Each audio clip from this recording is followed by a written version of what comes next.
seen a serious escalation of ICE activity in Humboldt Park.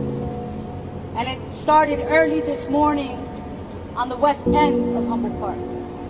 One of the first calls that I responded to was ICE throwing tear gas right outside of Rico Fresh on Armitage and Central Park. Pepper spraying, customers coming out of the grocery store, rapid responders responding to ICE presence in our community, people driving by who had to pull over because they could no longer see. This is violence that we are seeing in our community. Shortly after, I get a call from Humboldt Park Health saying that ICE is in the emergency room. So me, rapid responders, and my staff, we make our way here. In the emergency room, I ask ICE agents who are in the room with an individual who has a broken leg as a result of them chasing him. I asked them if they have a signed judicial warrant to be in the emergency room and have him detained. They refuse to respond. That ain't right. Not only do they refuse to respond, but they respond with violence by shoving me in the emergency room. And then I continue to ask if they have a signed judicial warrant, and then they handcuff me and threaten arrest. Shame. And they threaten arrest because I'm exercising my constitutional right to ask the question, do you have a signed judicial warrant to be in the emergency room with an individual that you are detaining?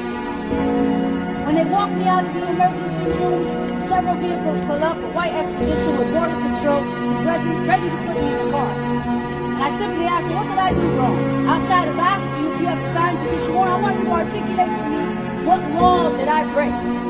They had to take those handcuffs off. Because we have constitutional rights, and in the city of Chicago, every single elected official is going to protect those constitutional rights. The individual that's in this emergency room might need surgery as a result of ICE agents chasing him and him breaking his leg. He deserves all the medical care without living in fear. He also has the right to an attorney. And so I will not leave the front of this hospital until I am sure that that individual is connected to a lawyer so that he is not disappeared and kidnapped by federal agents. Also, before I introduce the next person, I also want to make sure that I thank the community organizations that showed up. Our rapid responders who are responding to ICE sightings all over the Northwest Side showed up today. The staff of the Puerto Rican Cultural Center showed up today. The staff of Also showed up today. The staff of Build showed up today. You want to know why? Because when they're doing violence prevention work, it also includes keeping every single member of our community